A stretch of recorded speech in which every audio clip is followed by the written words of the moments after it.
बड़ा सुख मिलता है बाबा तेरी यादों में, बड़ा सुख मिलता है बाबा तेरी यादों में।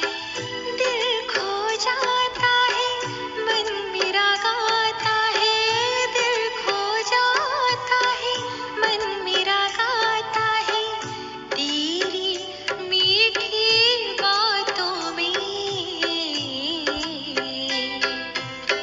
बड़ा सुख मिलता है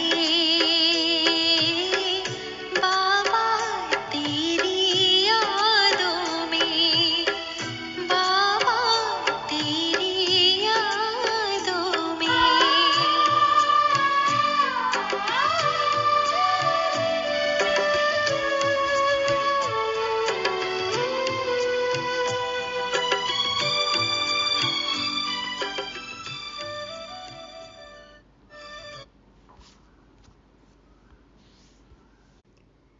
ओम शांति।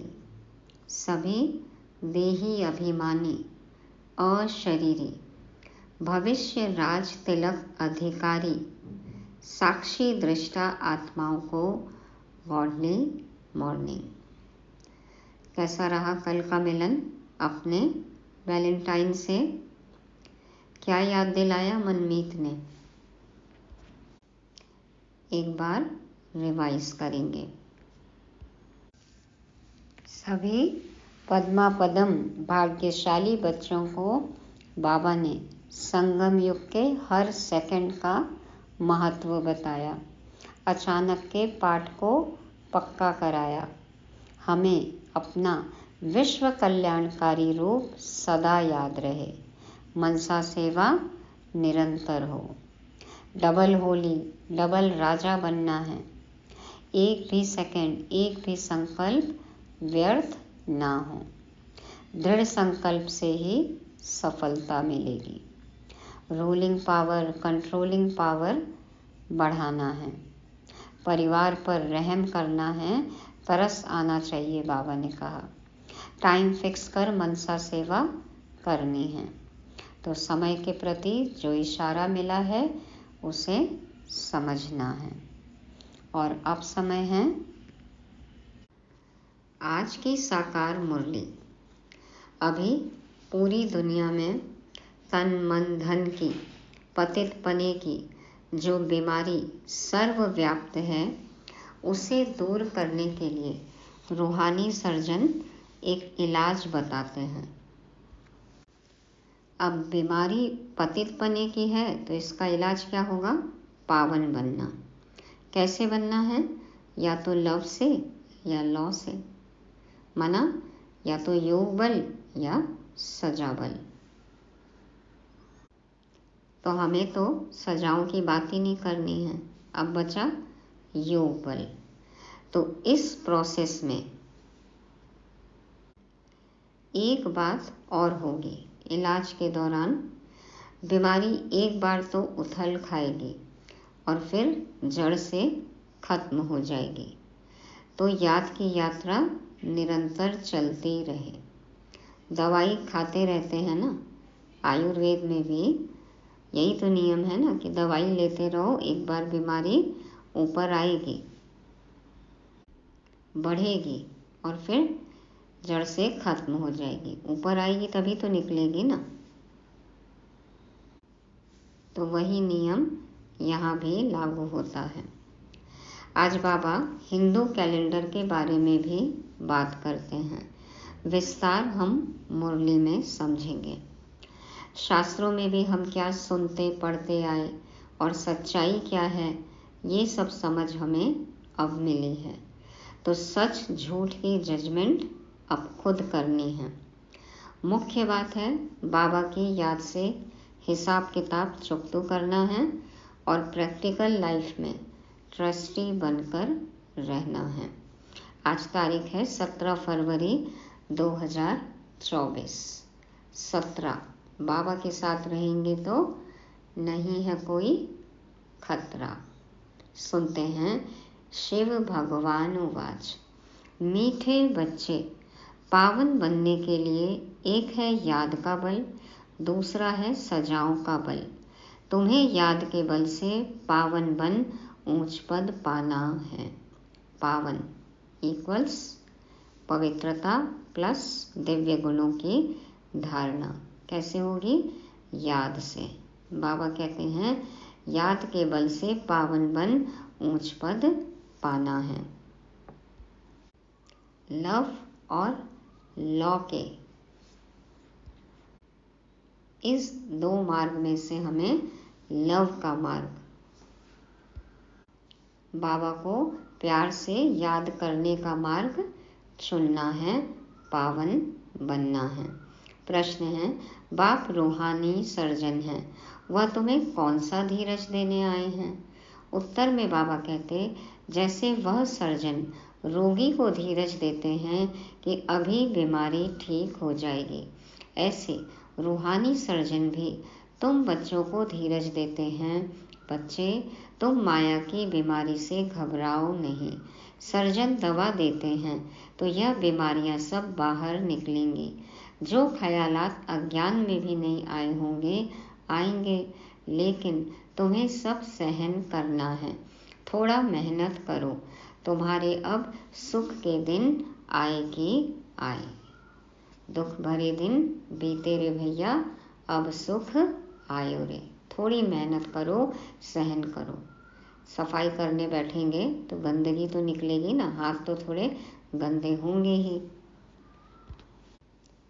आत्मा शुद्ध बन रही है, विचार शुद्ध हो रहे हैं, तो जो अशुद्ध ख्यालात हैं वो तो आएंगे ही। 63 जन्मों का संस्कार है, वो तो बाहर आएगा ही ना। तो बाबा कहते हैं कि माया की बीमारी से घबराओ नहीं। बाबा हमें दवाई दे रहे हैं, सब बीमारियां हमारी ठीक हो जाएंगी। दवाई क्या है? बाबा की याद।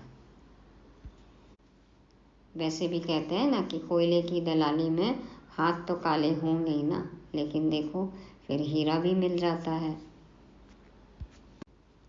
तो अब तो बीमारी के दुख के दिन खत्म, सुख के दिन आए कि आए। ओम शांति।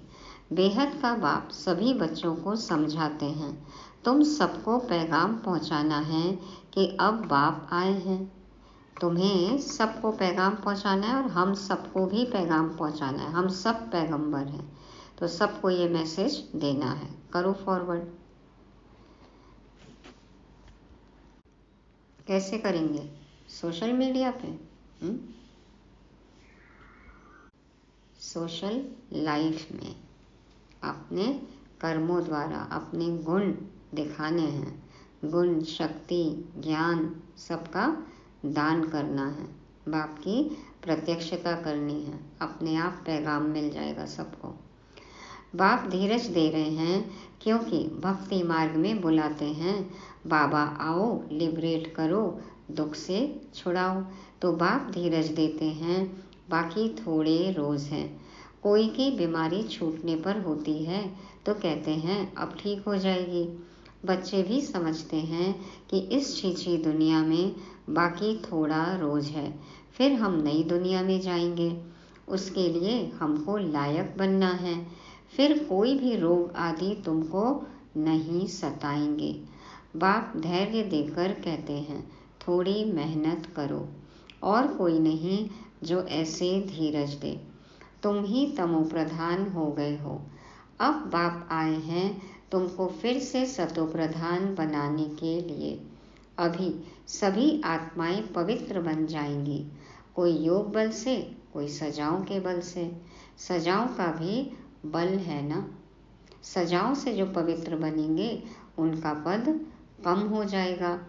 तुम बच्चों को श्रीमत मिलती रहती है। बाप कहते हैं मामेकम याद करो, तुम्हारे सब पाप भस्म हो जाएंगे। अगर याद नहीं करेंगे तो पाप 100 गुना बन जाएगा, क्योंकि पाप आत्मा बन तुम मेरी निंदा कराते हो। बाबा के बन के और फिर पाप किया, बाप की निंदा कराई तो कई गुना पाप का फल बढ़ जाता है। पाप आत्मा बन के हम बाबा की ग्लानि कराते हैं, निंदा कराते हैं। मनुष्य कहेंगे इनको ईश्वर ऐसी मत देते हैं जो आसुरी चलन दिखाते हैं। कहने को तो कहते हैं हमको भगवान पढ़ाते हैं और इनके कर्म तो देखो कैसे हैं। तो बाबा की निंदा हुई ना। तो भगवान क्या हमें आसुरी चलन सिखा रहे हैं क्या? लाही चाढ़ी भी होता है ना। लाही चाढ़ी सिंधी शब्द है, माना उतराव चढ़ाव, उत्थान पतन, चढ़ते हैं गिरते हैं। तो बच्चे हार भी खाते हैं, कभी हार कभी जीत। अच्छे अच्छे बच्चे भी हार खाते हैं तो पाप कटते ही नहीं हैं, माइनस में जाते जाएंगे। फिर भोगना भी पड़ता है। पाप करेंगे तो फिर भोगना तो होगी ही। यह बहुत छी दुनिया है, इसमें सब कुछ होता रहता है। बाप को बुलाते ही हैं कि बाबा आकर हमको भविष्य दुनिया के लिए, नई दुनिया के लिए रास्ता बताओ। बाबा जानते हैं उस तरफ है पुरानी दुनिया, इस तरफ है नई दुनिया। तुम हो नैया।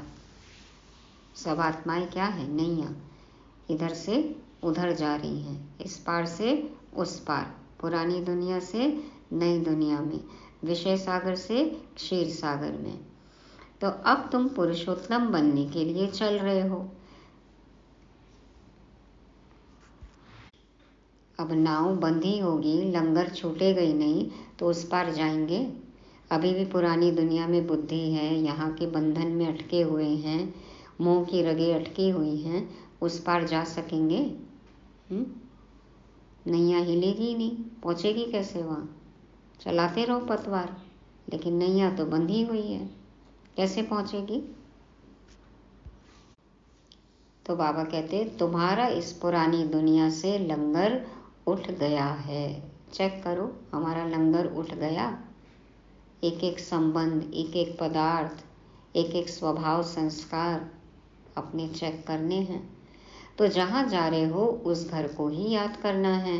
बाप ने कहा है मेरे को याद करने से तुम्हारी कट उतरेगी, या तो है योग बल या सजाएं। हर एक आत्मा पवित्र तो जरूर बननी है। पवित्र बनने बगैर वापस तो कोई जा नहीं सकते। सबको अपना अपना पार्ट मिला हुआ है। बाप कहते हैं यह है तुम्हारा अंतिम जन्म। मनुष्य कहते हैं कलयुग अर्जुन छोटा बच्चा है, सोए हैं अज्ञान अंधकार की नींद में, कुंभकर्ण जैसे 40,000 साल अभी बाकी है। गोया मनुष्य अभी इससे भी और दुखी होंगे। कलयुग अभी छोटा बच्चा है तो अभी तो और दुखी होंगे। तुम संगम युगी ब्राह्मण समझते हो, यह दुख धाम तो अभी खत्म होना है। बाबा कहते हैं जागो जागो जागो, अब तो समय ही नहीं है, दुख धाम तो अभी खत्म होना है। बाप धीरज देते हैं। कल्प पहले बाप ने कहा था मामेकम, मुझे याद करो तो पापों की कट उतर जाएगी। यह मैं गारंटी करता हूँ। ये गारंटी कब काम करेगी? जब मामेकम मना मुझ एक को ही याद करोगे, तब कंडीशंस अप्लाई। मुझ एक को ही याद करो। यह भी समझाते हैं कलयुग का विनाश जरूर होना है और सतयुग भी जरूर आना है। खातिरी मिलती है, बच्चों को निश्चय भी है। कितना स्वागत सत्कार होगा ना, आओ भगत होगी। सतयुग में धन ऐश्वर्य वैभव सब कुछ होगा, परंतु याद न ठहरने के कारण कोई न कोई विकर्म कर लेते हैं। कहते हैं बाबा क्रोध आ जाता है, इसको भी भूत कहा जाता है। 5 भूत दुख देते हैं इस रावण राज्य में। यह पिछाड़ी का हिसाब किताब भी चुकतू करना है। जिनको आगे कभी काम विकार नहीं सताता था उनको भी बीमारी इमर्ज हो जाती है। पता नहीं कौन से जन्मों के संस्कार रह गए और वो देखो इमर्ज होते हैं, कैसे कैसे ख्यालात आते हैं। कहते हैं आगे तो ऐसा विकल्प कभी नहीं आया, अब क्यों सताता है? यह ज्ञान है ना, ज्ञान सारी बीमारी को बाहर निकालता है, भक्ति सारी बीमारी को नहीं निकालती। ये फर्क है। भक्ति सारी बीमारी को नहीं निकालती। एक बार शांति मिल जाती है कोई दवाई से, लेकिन अंदर से जड़ से बीमारी खत्म नहीं होती। और ज्ञान क्या है? जड़ से निकालता है, अंदर से निकालता है, समझ आती है। और फिर समझ से जो वैराग्य आता है वो परमानेंट होता है। तो बाबा कहते हैं ज्ञान सारी बीमारी को बाहर निकालता है, भक्ति सारी बीमारी को नहीं निकालती। यह है ही अशुद्ध विकारी दुनिया। 100% अशुद्धता है, 100% पतित से फिर 100% पावन होना है। 100% भ्रष्टाचारी से 100% पावन श्रेष्ठाचारी दुनिया बननी है। बाप कहते हैं मैं आया हूँ तुम बच्चों को शांति धाम सुख धाम ले चलने के लिए। तुम मुझे याद करो और सृष्टि चक्र को फिराओ, कोई भी विकर्म नहीं करो। सृष्टि चक्र को जब फिराएंगे ना, पता चलेगा हम वो देवी देवता, तो फिर विकर्म करने में, विकर्म के बारे में सोचने में भी शर्म आएगी। तो बाबा कहते कोई भी विकर्म नहीं करो। जो गुण इन देवताओं में हैं ऐसे गुण धारण करने हैं। बाबा कोई तकलीफ नहीं देते हैं। कोई कोई घरों में भी इविल सोल होती है तो आग लगा देती है, नुकसान करती है। इस समय मनुष्य ही सब इविल है ना। स्थूल में भी कर्म भोग होता है। आत्मा एक दो को दुख देती है शरीर द्वारा, शरीर नहीं है तो भी दुख देती है। बच्चों ने देखा है जिसको घोस्ट कहते हैं वह सफ़ेद छाया मुआफिक देखने में आते हैं, परंतु उनका कुछ ख्याल नहीं करना होता है। तुम जितना बाप को याद करेंगे उतना यह सब खत्म होते जाएंगे। यह भी हिसाब किताब है ना। तो हमें तो मास्टर भूतनाथ बनना है। बाबा को साथ में लेके जो ऐसी आत्माएं हैं उनको भी मुक्ति देनी है। बाबा से शक्ति लेकर उनको मुक्ति दिलानी है, देनी है। मुक्तिदाता, मास्टर मुक्तिदाता है ना। अब जिसका हिसाब किताब है तो उनके पास ऐसे केसेस तो आते ही हैं। देखा ना, कई बार डायमंड हॉल में भी बाबा मिलन होता है तो ऐसी आत्माएं आती हैं, मुक्ति के लिए ढूंढती हैं। घर में बच्चियां कहती हैं हम पवित्र रहना चाहती हैं, यह आत्मा कहती है। और जिनमें ज्ञान नहीं है वह कहते हैं पवित्र नहीं बनो। फिर झगड़ा हो पड़ता है, कितना हंगामा होता है। अब तुम पवित्र आत्मा बन रहे हो। देखो कितनी दादियों की, दीदियों की, सबकी इसी पॉइंट को लेके अपनी अपनी कहानी है। अभी भी छोटी छोटी कुमारियां हैं जो सेंटर्स पे, उनके घरों में भी एक्सेप्टेंस तो नहीं है ना इस पॉइंट को लेके, तो सबकी अपनी अपनी कहानी है। झगड़ा होता है, हंगामा होता है।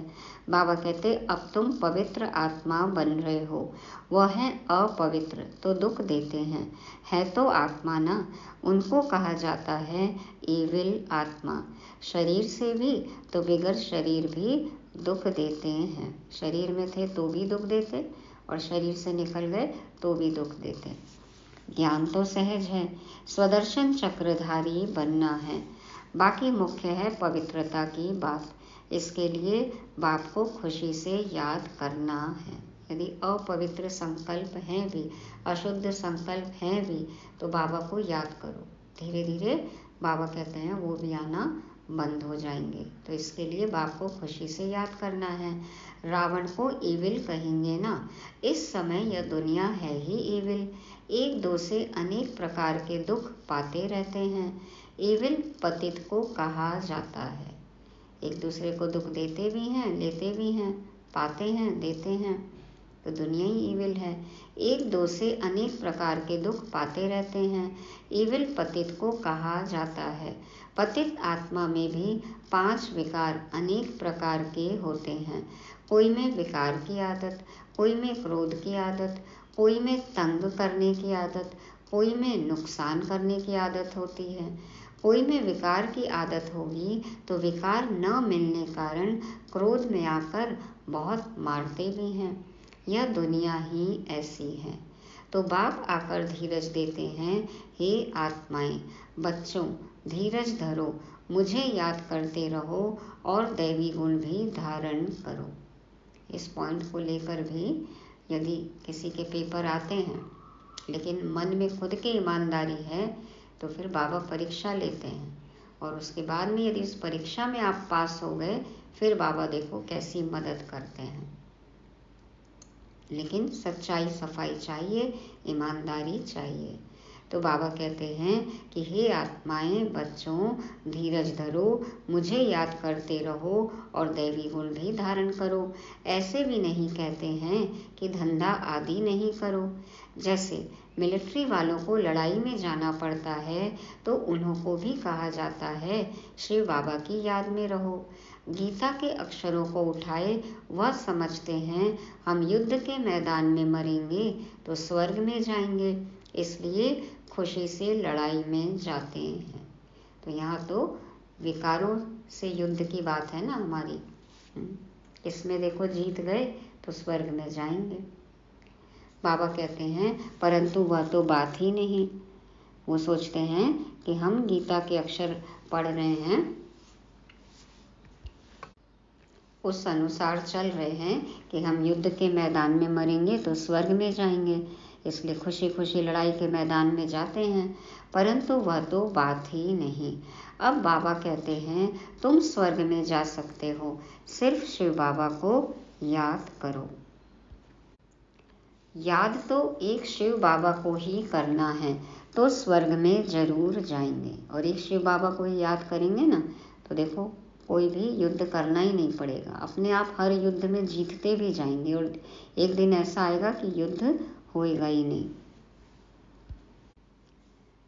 जो भी आते हैं भल फिर जाकर पतित बनते हैं तो भी स्वर्ग में जरूर आएंगे। बाबा मिलन कर लिया, उसके बाद भी यदि पतित बनते हैं तो स्वर्ग में आएंगे, लेकिन पद तो ऐसा नहीं मिलेगा ना, ऊंचा पद। सजाए खाकर पावन बनकर फिर भी आएंगे जरूर, फिर तो सजा भी मिलेगी। बाप रहमदिल है ना। बाबा तो रहम करते हैं कि चलो एक बार आए, पहचाने तो सही ना।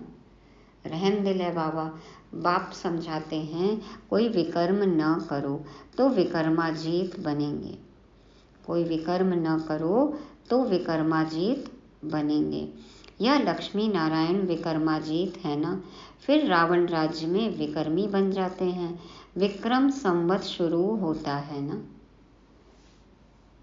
सतयुग त्रेता के बाद राजा विक्रमादित्य द्वापर युग में आए, तब से देखो विकर्म चालू हुए और विक्रम संवत। अभी कौन सा चल रहा है? 2080। और वीर संवत भी मानते हैं भारत में, वो महावीर स्वामी के जन्म से, तो वो भी 2550 वर्ष अभी। तो विक्रम संवत 2080। तो बाबा कहते हैं यह लक्ष्मी नारायण विकर्माजीत है ना, फिर रावण राज्य में विकर्मी बन जाते हैं। विक्रम संवत शुरू होता है ना। मनुष्यों को तो कुछ भी पता नहीं है, तुम बच्चे अभी जानते हो यह लक्ष्मी नारायण विकर्माजीत बने हैं। कहेंगे विकर्माजीत नंबर 1। फिर 2500 वर्ष के बाद विक्रम संवत शुरू होता है। मोहजीत राजा की कहानी है ना। उस राज्य में हर आत्मा मोहजीत, किसी को किसी से मोह नहीं। आत्मा का पाठ पक्का कि आत्मा ने शरीर छोड़ा दूसरा शरीर ले लेगी। तो राजा रानी, वो राजकुमार की पत्नी, प्रजा, सब मोहजीत। तो बाप कहते हैं नष्टो मोहा बनो, मामेकम याद करो तो पाप कटेंगे। जो 2500 वर्ष में पाप हुए हैं वह 50-60 वर्ष में तुम स्वयं को सतो प्रधान बना सकते हो। 63 जन्मों के जो पाप हैं, देखो हमें मौका मिला है कि हम 50-60 वर्ष में खुद को हम सतो प्रधान बना सकते हैं, उन पापों का प्रायश्चित कर सकते हैं और बाबा की याद से हम उनको भस्म कर सकते हैं। या फिर जिसको जितने समय से ज्ञान मिला है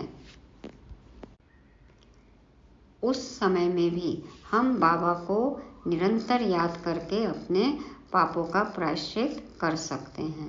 63 जन्म के 2500 साल के पाप को खत्म कर सकते हैं योग अग्नि में। तो बाबा कहते हैं अगर योग बल नहीं होगा तो फिर नंबर पीछे हो जाएंगे। माला तो बहुत बड़ी है, भारत की माला तो खास है, जिस पर ही सारा खेल बना हुआ है। इसमें मुख्य है याद की यात्रा और कोई तकलीफ नहीं है। अब देखना है कि हमें यदि माला का मन का बनना है तो कितनी मेहनत करनी होगी, क्योंकि कंपटीशन तो बहुत है। तो बाबा कहते हैं भारत की माला तो खास है, जिस पर ही सारा खेल बना हुआ है। इसमें मुख्य है याद की यात्रा और कोई तकलीफ नहीं है। कितने गुप्त पुरुषार्थी हैं पता नहीं। इसलिए बाबा कहते हैं रेस करो, रीस मत करो, एक दूसरे से रीस मत करो, लेकिन खुद से ही रेस हो कि हमने कल कितना याद किया, आज कितना आगे बढ़े। अपना ही चार्ट हमको बढ़ाते जाना है, खुद से रेस हो।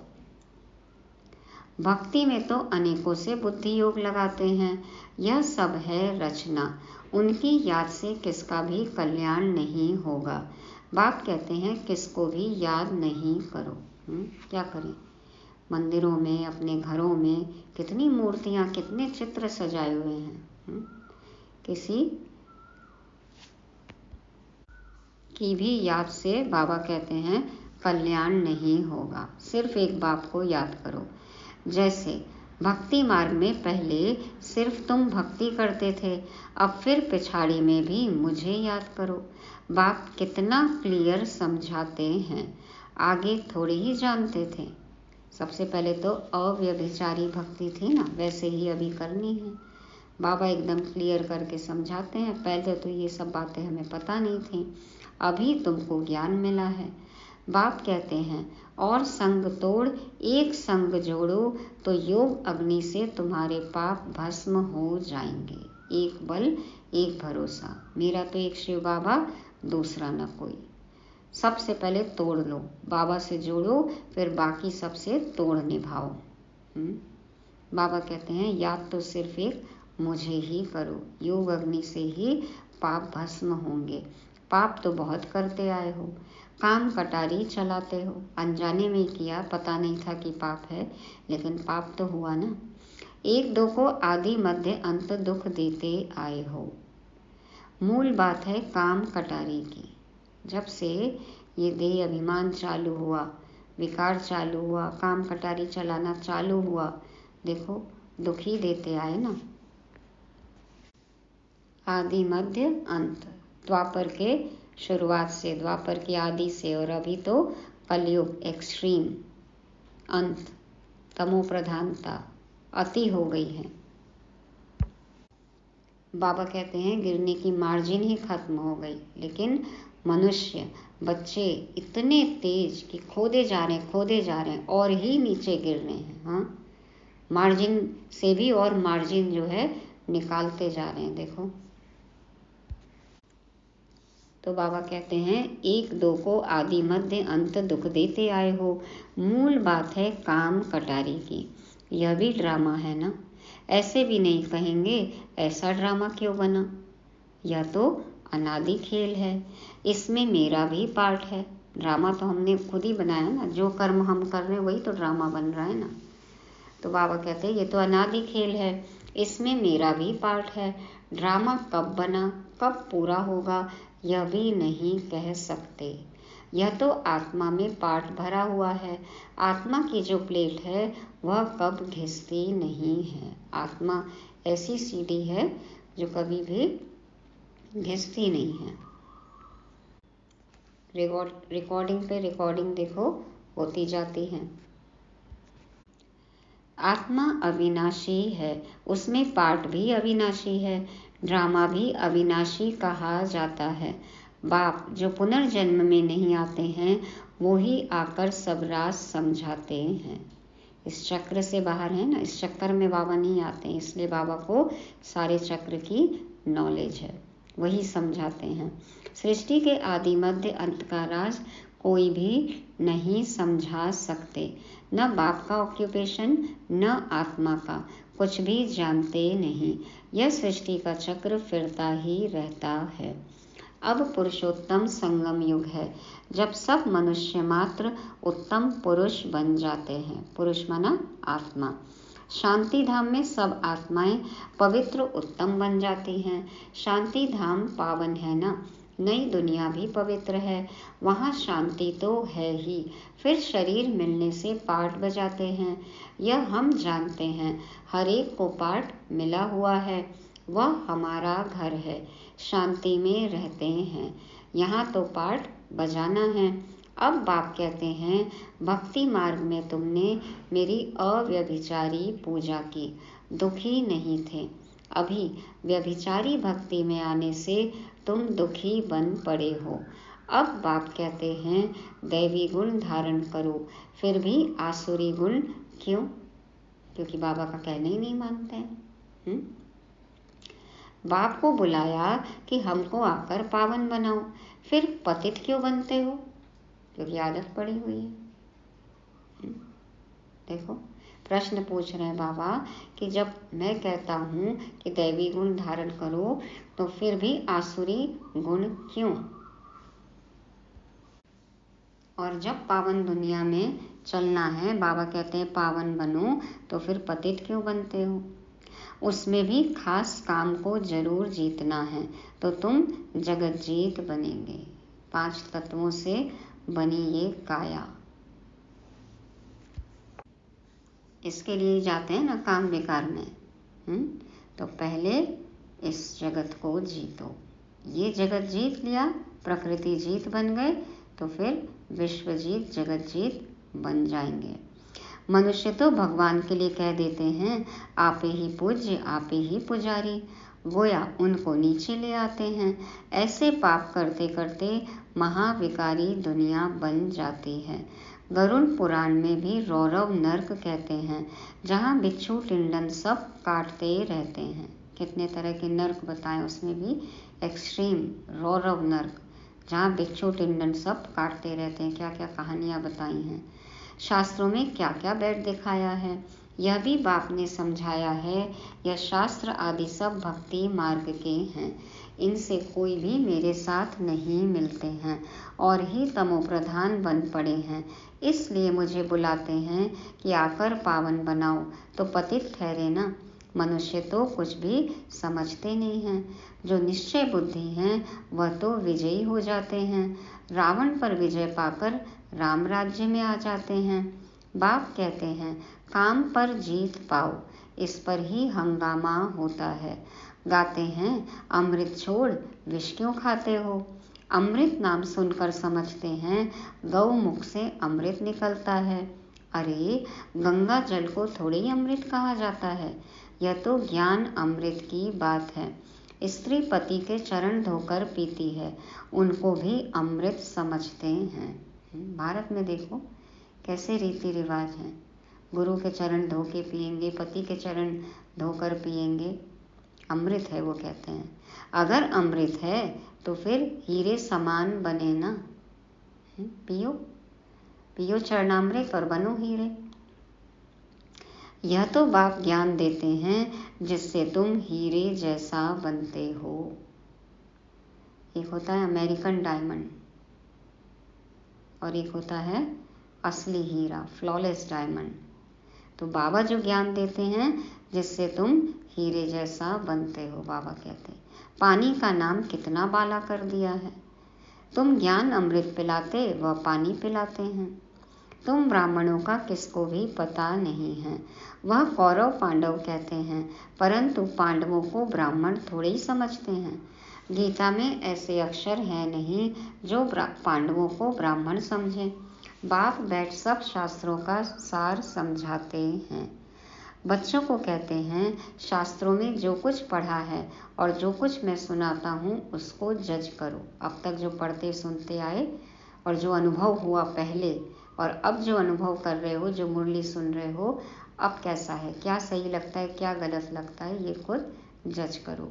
तुम जानते हो आगे हम जो सुनते थे वह रॉन्ग था, अब राइट सुनते हैं। खुद का अनुभव देखो ना, कैसा अनुभव होता था पहले। बाप ने समझाया है, तुम सब सीताएं अथवा भक्तियां हो। भक्ति का फल देने वाला है राम भगवान। कहते हैं मैं आता हूँ फल देने। शिव बाबा राम, सच्चा राम। तुम जानते हो हम स्वर्ग में अपार सुख भोगते हैं। उस समय बाकी सब शांति धाम में रहते हैं। शांति तो मिलती है ना, वहाँ विश्व में सुख, शांति, पवित्रता सब कुछ है। तुम समझाते हो जबकि विश्व में एक धर्म था तभी शांति थी। अभी देखो अनेक धर्मों के कारण ही अशांति है, फिर भी समझते नहीं हैं। ठहरता कोई मुश्किल है, पिछाड़ी में बहुत आएंगे, जाएंगे कहाँ, यह एक ही हट्टी है, बाबा दी हट्टी। घूम फिर के यहीं आएंगे। आत्मा को जो चाहिए, सारा वक्खर, सारी सामग्री, सारा सामान बाबा दी हट्टी पर ही मिलेगा। आत्मा को परमात्मा ही तृप्त कर सकते हैं, तो जाएंगे कहाँ, यह एक ही हट्टी है। जैसे दुकानदार की चीज़ अच्छी होती है तो दाम एक होता है, फिक्स्ड प्राइस, नो बार्गेनिंग। यह तो शिव बाबा की हट्टी है, वह है निराकार। ब्रह्मा भी जरूर चाहिए। तुम कहलाते हो ब्रह्मा कुमार कुमारियाँ, शिव कुमारियाँ तो नहीं कहला सकते हो। कई बच्चे बोलते थे ना बाबा को कि हमारा तो आपसे डायरेक्ट कनेक्शन है, हमें ब्रह्मा बाबा से क्या लेना देना। बाबा कहते आओ, इनके बिना हमसे मिल के दिखाओ, तुम्हारा नाम क्या है, शिव कुमार कुमारी है क्या, ब्रह्मा कुमार कुमारी है ना। तो बाबा कहते शिव कुमारियाँ तो नहीं कहला सकते हो, ब्राह्मण भी जरूर चाहिए। ब्राह्मण बनने बगैर देवता कैसे बनेंगे। ब्राह्मण सो फरिश्ता सो देवता। तो याद तो शिव बाबा को करना है, लेकिन ब्रह्मा बाबा का भी पूरा रिगार्ड रखना है। अच्छा, मीठे मीठे सिकी लदे बच्चों प्रति माता पिता बाप दादा का याद प्यार और गुड मॉर्निंग। रूहानी बाप के रूहानी बच्चों को नमस्ते। हम रूहानी बच्चों की रूहानी बाप दादा को याद प्यार, गुड मॉर्निंग और नमस्ते। शुक्रिया बाबा, शुक्रिया। देखो भक्ति में भी क्या करते, मंदिर, शिव का मंदिर, शिवलिंग अंदर और नंदी बैल बाहर, तो उसके ही कान में कहते हैं ना। तो बिना ब्रह्मा बाबा के तो शिव बाबा से मिल नहीं सकते हैं।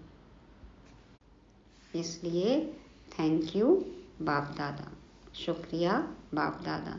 धारणा के लिए मुख्य सार, पहला पॉइंट, देवताओं जैसे गुण स्वयं में धारण करने हैं। अंदर जो भी ईविल संस्कार हैं, क्रोध आदि की आदत है, उसे छोड़ना है। विकर्माजीत बनना है, इसलिए अब कोई भी विकर्म नहीं करना है। दूसरा, हीरे समान श्रेष्ठ बनने के लिए ज्ञान अमृत पीना और पिलाना है। काम विकार पर संपूर्ण विजय पानी है। स्वयं को सतोप्रधान बनाना है। याद के बल से सब पुराने हिसाब किताब चुकतू करने हैं। वरदान है, बुद्धि को मेरेपन के फेरे से निकाल, उलझनों से मुक्त रहने वाले न्यारे ट्रस्टी भव। बुद्धि को मेरेपन के फेरे से निकाल, उलझनों से मुक्त रहने वाले न्यारे ट्रस्टी भव। बाप दादा कहते हैं, जब बुद्धि कहाँ भी उलझन में आती है तो समझ लो जरूर कोई न कोई मेरापन है। कहीं भी बुद्धि उलझ रही है या उलझन महसूस हो रही है, माना कहीं न कहीं कोई न कोई मेरापन है। जहाँ मेरा आया वहाँ बुद्धि का फेरा हुआ। मेरा मेरा तो बुद्धि का फेरा। गृहस्थी बनकर सोचने से गड़बड़ होती है, इसलिए बिल्कुल न्यारे और ट्रस्टी बन जाओ। बाबा का है, हम तो सिर्फ निमित्त मात्र हैं, संभाल रहे हैं, ट्रस्टी हैं। जिम्मेवारी बाप की है। ये मेरापन, मेरा नाम खराब होगा, मेरी ग्लानि होगी, यह सोचना ही उलझना है। जब सब कुछ बाबा का है तो फिर हमारी ग्लानि कैसे, हमारा नाम कैसे खराब होगा। बाबा कहते हैं ये सोचना ही उलझना है। फिर जितना सुलझाने की कोशिश करेंगे उतना उलझते जाएंगे। इसलिए ट्रस्टी बन इन उलझनों से मुक्त हो जाओ। भगवान के बच्चे कभी उलझनों में नहीं आ सकते। कई बार देखते हैं ना कि सूत को सुलझाने की कोशिश करते हैं, वो और ही उलझता जाता है। तो जितना मेरा मेरा करेंगे, बाबा को जिम्मेवारी नहीं सौंपेंगे, बाबा का नहीं समझेंगे, तो और ही उलझते जाएंगे। तो बाबा कहते हैं कि ये नहीं सोचो कि मेरा नाम खराब होगा, मेरी ग्लानि होगी। ब्रह्मा बाबा कितने निश्चिंत थे, बाबा का काम है, बाबा के बच्चे हैं, वो खिलाएगा। हाँ, संस्था पे कितने देखो लांछन लगे, बाबा पे लांछन लगे, विरोध हुआ, लेकिन ब्रह्मा बाबा एकदम निश्चिंत कि मेरा थोड़ी है, पर्सनल मेरा काम तो ये है ही नहीं। जिसका काम वो जाने। और सब चीज़ देखो कैसे आसान हो गई। फिर धीरे धीरे सब कुछ सबने स्वीकार कर लिया। तो उलझन मुक्त बनने के लिए न्यारे और ट्रस्टी बनना है। स्लोगन, बड़े बाप के बच्चे हो इसलिए न तो छोटी दिल करो और न छोटी बातों में घबराओ। बड़े बाप के बच्चे हो इसलिए न तो छोटी दिल करो और न छोटी बातों में घबराओ। तो हमें भी बाबा के समान बड़े दिल वाला बनना है, बेहद में रहना है, छोटी छोटी बातों में घबराना नहीं है। जितना हम ऊंचाई में जाएंगे, ऊंची स्थिति होगी हमारी, बाबा के साथ रहेंगे, तो बातें एकदम छोटी लगेंगी। वैसे तो बातों का कोई साइज नहीं होता, ये हमारे सोचने पर निर्भर करता है। तो ये थी आज की मुरली। रिवाइज करने के लिए पॉइंट है, पहला, याद का बल जमा करना है हमें, योग बल,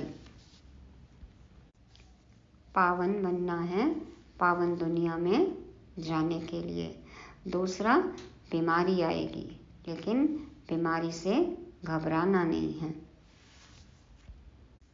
बीमारी उथल खा रही है खत्म होने के लिए, इसलिए ऊपर तो आएगी ही, तभी निकलेगी।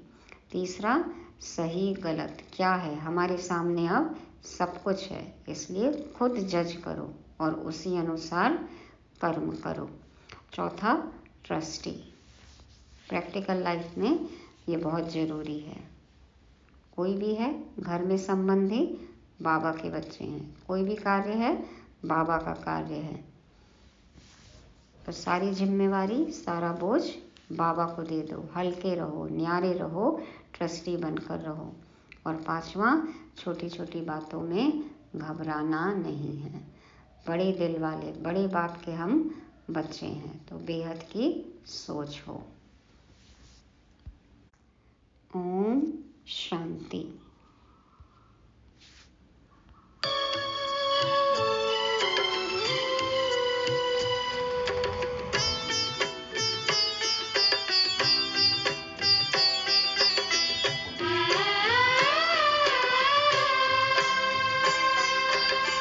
आँखें बंद कर लो तो तुम नजर आते हो। आँखें बंद कर लो तो तुम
बड़ा सुख